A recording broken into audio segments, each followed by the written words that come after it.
November 24, 1950, Thanksgiving Day. The 1st Marine Division and elements of the 7th Infantry Division are advancing north toward the Chosin Reservoir in North Korea. The temperature is already well below zero. Snow covers everything. The Marines are confident. The war seems almost won. General MacArthur has promised everyone home by Christmas. The North Korean army is shattered. Chinese intervention seems unlikely despite warnings from intelligence. Major General Oliver Smith commands the 1st Marine Division. He's a careful, methodical officer, the opposite of MacArthur's flamboyant optimism, and Smith is worried. His division is strung out along a single narrow mountain road, 78 miles from the port of Hungnam to the Chosin Reservoir. One road, mountains on both sides, perfect terrain for ambush. His Marines are advancing into what could be a trap, and intelligence keeps reporting Chinese forces in the area. Lots of them. Smith voices his concerns to 10th Corps Commander General Edward Almond. Almond dismisses them. The Chinese aren't here in force. A few scattered units maybe.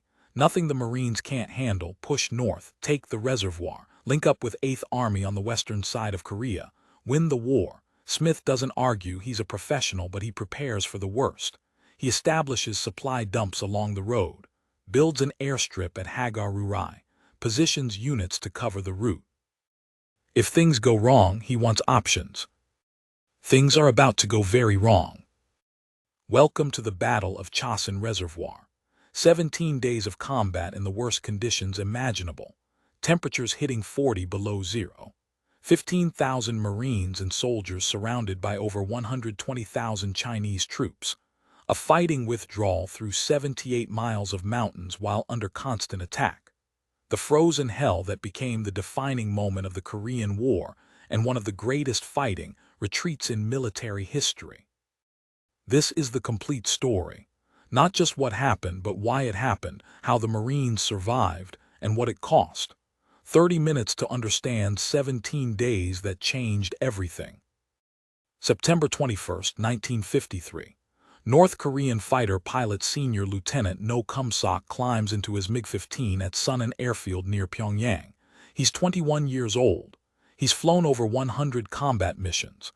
And today, he's going to do something that will change his life forever and shock both the American and communist worlds. He's going to defect. Fly his MiG to South Korea. Land at an American airbase, and hand over the Soviet Union's most advanced fighter jet to the United States. The Americans have been desperate to get their hands on a MiG-15. It's the fighter that's been dominating MiG Alley. Soviet-built, fast, maneuverable, better than American jets in some ways, but no one's been able to examine one intact. Every MiG shot down is destroyed in the crash. Every captured airfield is stripped before UN forces arrive. The MiG-15 remains a mystery, its capabilities, its weaknesses, unknown. No Kum-sok is about to solve that mystery, and he doesn't even know about the $100,000 reward the Americans offered for exactly this. He's defecting because he hates communism, because his father was executed by the North Korean regime, because he wants freedom. The money will be a shocking bonus, but freedom is what drives him. Welcome to one of the most daring defections of the Cold War. A 21-year-old pilot stealing the Soviet Union's most prized fighter and flying it to enemy territory. No warning, no advance contact, just one man, one plane, and one desperate flight to freedom. This is No Kum-sok's story, and it's one of the most remarkable acts of individual courage in the Korean War. The MiG-15 was a game-changer when it appeared over Korea. Soviet-designed, it could outclimb American F-80 Shooting Stars. It could fight F-86 Sabres on nearly equal terms. Chinese and North Korean pilots flying MiGs shot down dozens of American aircraft. The jet age of aerial combat was born in MiG Alley, and the MiG-15 was the star of that show. American intelligence desperately wanted one, wanted to know how it worked, what made it so effective, what weaknesses could be exploited, but getting one seemed impossible, until No Kum-sok decided to hand them one on a silver platter. No Kum-sok was born in 1932 in what would become North Korea. His family was relatively well off. His father was a factory manager, not communist, not political, just a businessman trying to survive. When the communists took over North Korea in 1948, that became dangerous. The North Korean regime under Kim Il-sung was paranoid about anyone with wealth or education. They were considered class enemies, potential counter-revolutionaries. No's father was arrested in 1949 on fabricated charges, accused of being a capitalist sympathizer. He was executed without trial. No Kum-sok was 17 when he watched his father disappear into the regime's prison system and never return. That's when No decided he hated the communist system, but he couldn't show it. Showing anti-communist sentiment meant death, so he pretended, joined the Communist Youth League, said the right things, attended the right meetings, played the role of loyal communist, all while planning to escape the first chance he got. He became expert at hiding his true feelings, smiling while seething inside, pledging loyalty while planning betrayal. It was the only way to survive in North Korea if you didn't believe in the system. When the Korean War started in June 1950, No was 18. The regime needed pilots. The Soviet Union was training North Korean pilots to fly the new MiG-15 fighters. No volunteered, not because he believed in the cause, because pilots had access to planes, and planes could fly to South Korea. It was a long-term plan, risky. He'd have to survive combat, survive the political scrutiny, wait for the perfect moment. But it was his only hope of escape. He was sent to China for training, spent months learning to fly the MiG-15. The Soviets were secretive about the plane. North Korean pilots weren't told much about its systems or capabilities. They were taught to fly it, taught basic combat tactics, but not given deep technical knowledge. That was reserved for Soviet pilots who actually flew many of the MiGs in combat, pretending to be Chinese or North Korean. Still, No learned everything he could, listened, observed, memorized. He was a good student, because his life might depend on knowing his aircraft intimately. By 1952, No was flying combat missions over Korea. He was good, a natural pilot. He flew over 100 missions, never shot down an American plane. He later admitted he avoided shooting to kill when possible. He didn't want to murder Americans who were fighting the same regime he hated, but he couldn't refuse to fly. That would mean execution.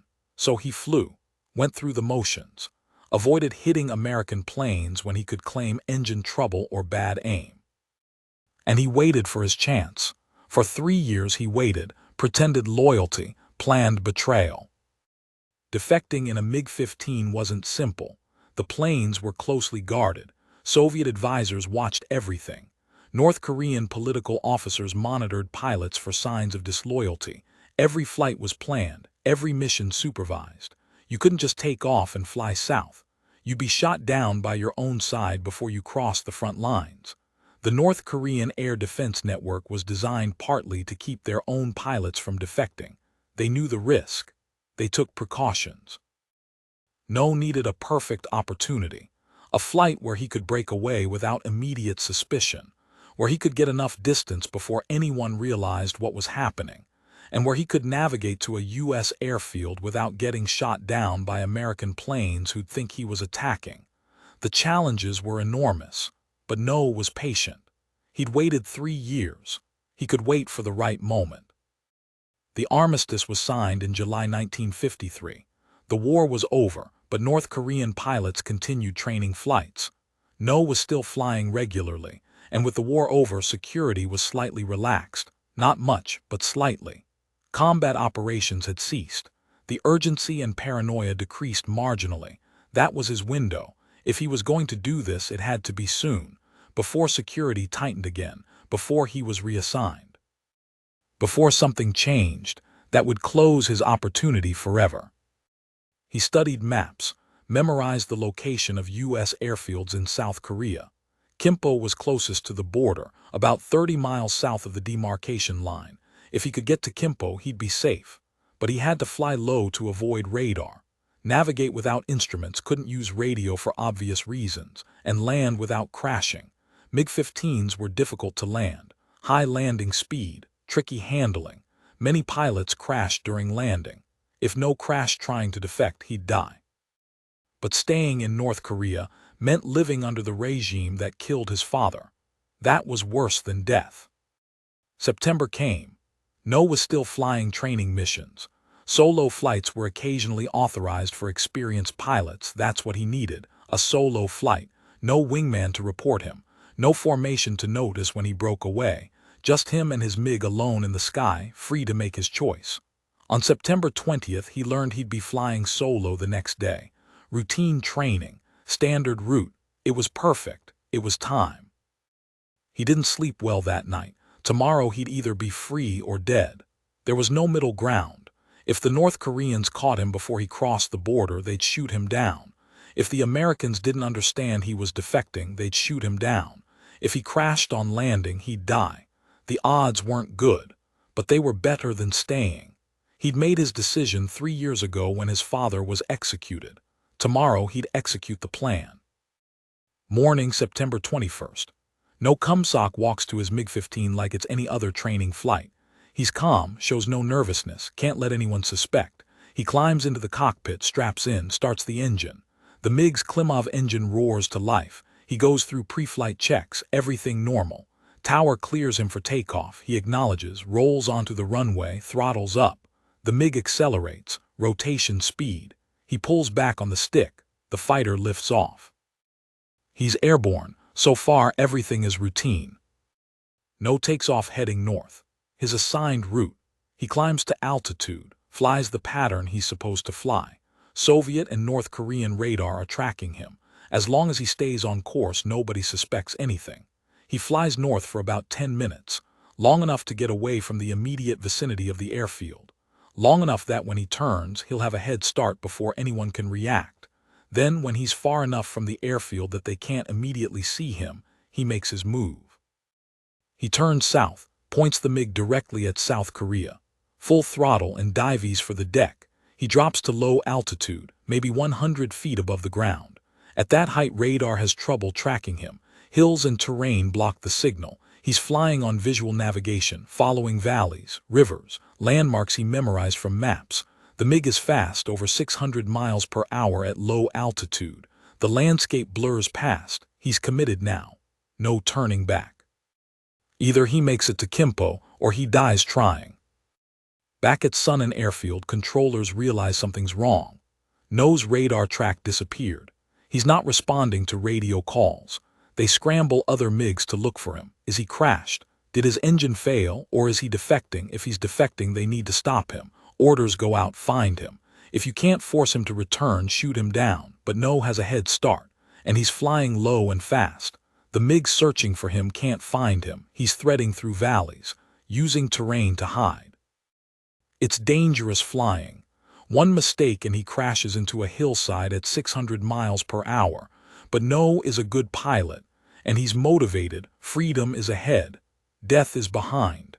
He flies like his life depends on it, because it does. He crosses the front lines, the demarcation line between North and South Korea. Now he's in South Korea, U.S. air defense territory. New problem. American radar picks up a MiG-15 flying south at high speed. They assume it's an attack, maybe a reconnaissance run, maybe a defector, but they can't take chances. Air raid sirens sound at Kimpo. F-86 Sabres scramble to intercept the unidentified MiG. No has gone from being hunted by North Koreans to being hunted by Americans. And he can't radio them to explain. His radio only has North Korean frequencies. The Americans wouldn't understand Korean anyway.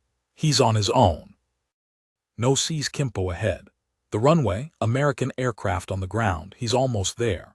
But he also sees F-86s climbing toward him. If they think he's attacking, they'll shoot him down. He has seconds to make them understand he's not a threat. He lowers his landing gear. Universal signal in aviation: I'm landing, not attacking. The Sabres see the gear down. They hold fire. They're confused, but they don't shoot. They follow him, watching, ready to engage if he does anything hostile. But No is committed to landing. He lines up on the runway, too fast. MiG-15s land at over 150 miles per hour. The runway at Kimpo is relatively short for jets. He's going to overshoot. He knows it. But he can't go around. The sabers might interpret that as an attack and shoot. He has to land now. He touches down, hard. The MiG bounces, touches again, brakes hard, maximum braking. The runway end is approaching fast. He's not going to stop in time. The MiG rolls off the end of the runway into the dirt and grass beyond. Skids, dust, and debris fly. The fighter slews sideways, finally stops. No Kum-sok sits in the cockpit for a moment. He's alive. He's in South Korea. He's free. He did it. American troops surround the MiG within minutes.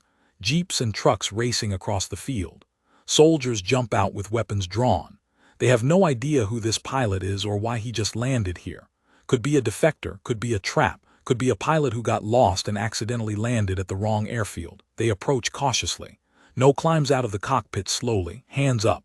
Non-threatening, he doesn't speak English, can't explain, tries to communicate through gestures, points to himself, points south. Tries to convey, I came here on purpose. I'm not attacking, I'm defecting. Finally, a Korean-American soldier arrives who speaks Korean. No speaks rapidly, explains in Korean. I'm defecting, I hate communism, I want freedom, I came here voluntarily, don't shoot me. The translator relays this to the American officers. They're stunned. A North Korean pilot just delivered a MiG-15. The intelligence value is incredible. This is the plane they've been trying to get for 3 years. Now it's sitting on their runway, intact, flyable, barely damaged from the rough landing. They can examine it, test it, learn all its secrets. No is taken immediately for debriefing. Military intelligence officers arrive within hours. Days of questioning begin. Who are you? Why did you defect? Is this a trick? Are you a spy? Tell us everything about your background, everything about the MiG, everything about North Korean air operations. No answers everything. He's cooperative, eager to prove he's genuine. He explains his background, his father's execution, his 3 years of planning, his hatred of the regime, his desire for freedom. The interrogators run every check they can, polygraph tests, background verification through South Korean intelligence.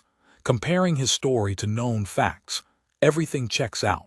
He's genuine. He's not a spy.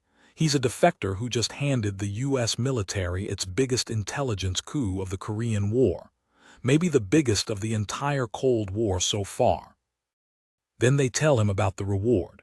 The U.S. Air Force, through a program called Operation Moolah, had offered $100,000 to any communist pilot who defected with a MiG-15. Leaflets were dropped over North Korea. Radio broadcasts announced the offer. The hope was that financial incentive plus the promise of freedom would convince someone to defect. No never saw the leaflets, never heard the broadcasts. The North Korean regime suppressed that information carefully. Pilots were kept away from areas where leaflets were dropped. Radio frequencies were jammed. No defected for freedom. Now he's getting $100,000 too. He can't believe it. In 1953, $100,000 is an enormous amount of money, equivalent to over $1 million today. No is suddenly wealthy. More importantly, he's free. The Americans take the MiG to Okinawa for testing. American test pilots fly it. Engineers take it apart, study every system, every component. They learn its strengths, excellent climb rate, good maneuverability at high altitude, powerful armament. They learn its weaknesses, poor visibility from cockpit due to heavy framing, vulnerable to high-speed diving attacks that exploit its control issues at high speed, limited ammunition capacity of only about 5 seconds of fire. This information changes U.S. fighter tactics immediately. Now they know how to fight MiGs more effectively. American pilots are briefed on the MiG's weaknesses. Tactics are adjusted to exploit them. No's defection saves American lives in future conflicts where MiGs are encountered. No Kum-sok doesn't stay in South Korea. The U.S. offers him asylum in America. He needs a new identity for security. The North Korean regime would kill him if they could. They've already declared him a traitor, issued death threats. His family in North Korea, if any survived, would be punished for his betrayal. That's how the regime works. Collective punishment, but No can't change what he's done. And he wouldn't if he could. He chose freedom. He'd make the same choice again. In 1954, he arrives in the United States. New name, Kenneth Rowe. Kenneth because it sounds American, Rowe because it's close to his Korean name. New identity, new life, new country. He uses his reward money wisely, enrolls at the University of Delaware, studies engineering, gets his bachelor's degree, then goes on to graduate school, gets a master's degree, becomes an engineer, works in the American defense industry for decades. The North Korean pilot who defected becomes an American engineer designing aircraft systems. It's a remarkable transformation. From instrument of a communist regime to free citizen of a democratic nation. From warrior to engineer. From No Kum-sok to Kenneth Rowe. Kenneth Rowe lives quietly for decades. Doesn't talk publicly about his defection. Doesn't want attention, just wants to live peacefully. Raise a family, be normal. He marries, has children, works his job. The most extraordinary thing he ever did, stealing a Soviet fighter and flying it to freedom, is something he doesn't discuss. His coworkers don't know. His neighbors don't know. He's just Ken, American engineer, lives in suburbia, pays his taxes, the American dream. Except his path to that dream involved one of the most daring acts of the Cold War. But in the 1990s, after the Cold War ends and the Soviet Union collapses, Rowe starts talking. He's in his 60s. The North Korean regime is still around but less threatening to an American citizen living in the U.S. He can tell his story without risking his family. He gives interviews, appears on television, writes a book, A MiG-15 to Freedom. The story becomes famous.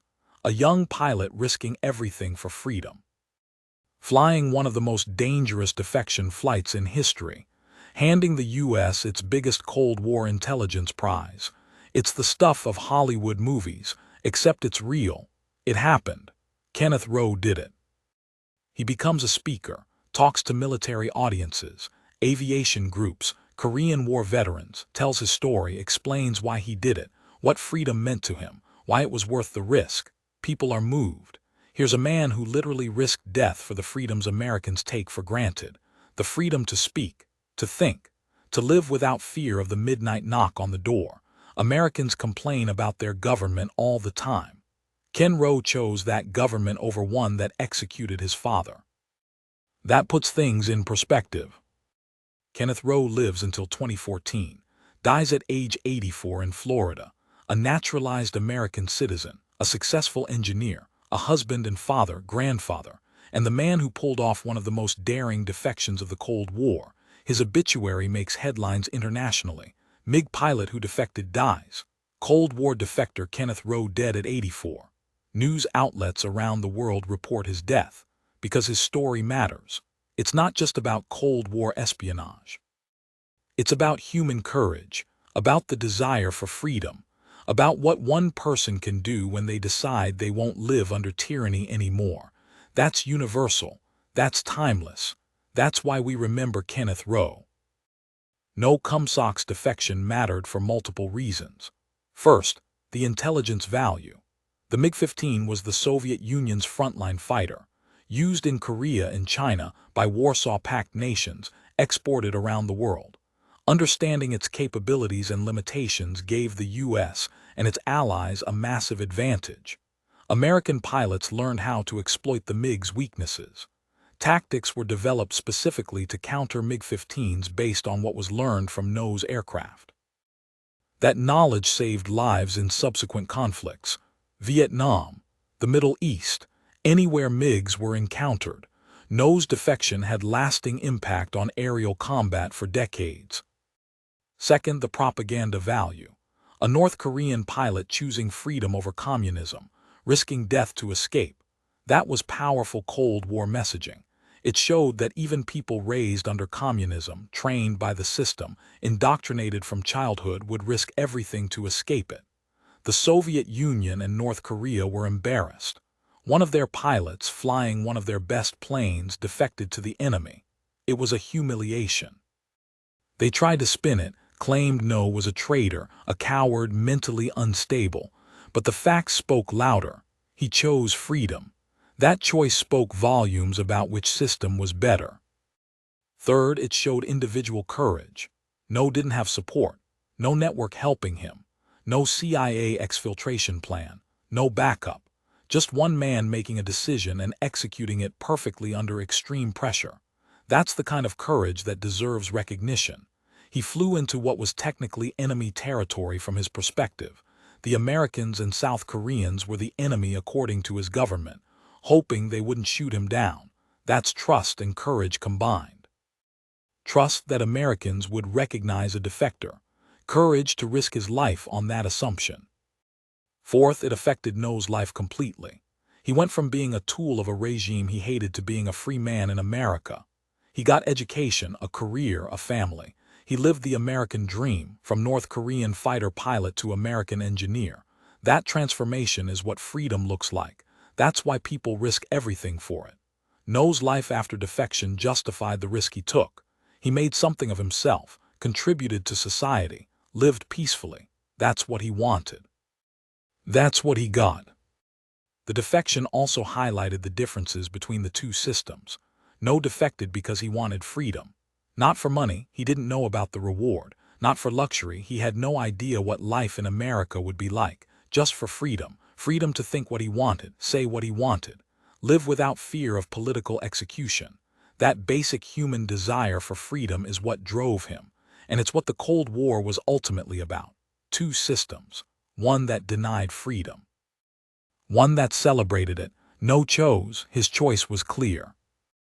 Kenneth Rowe's story is a reminder that behind the great power conflicts, behind the geopolitics and military strategies, there are individual human beings making choices. No Kum-sok chose freedom. He risked his life for it, and he succeeded. That's a story worth remembering, because it's not just about Cold War espionage or military intelligence. It's about one man's courage and what freedom means. September 21, 1953. A 21-year-old North Korean pilot steals a MiG-15 and flies it to freedom. He lands at Kimpo, hands over the Soviet Union's most advanced fighter, gets a $100,000 reward he didn't know existed, and starts a new life in America. That's No Kum-sok. That's Kenneth Rowe. That's the MiG pilot who chose freedom. That's a story that should never be forgotten.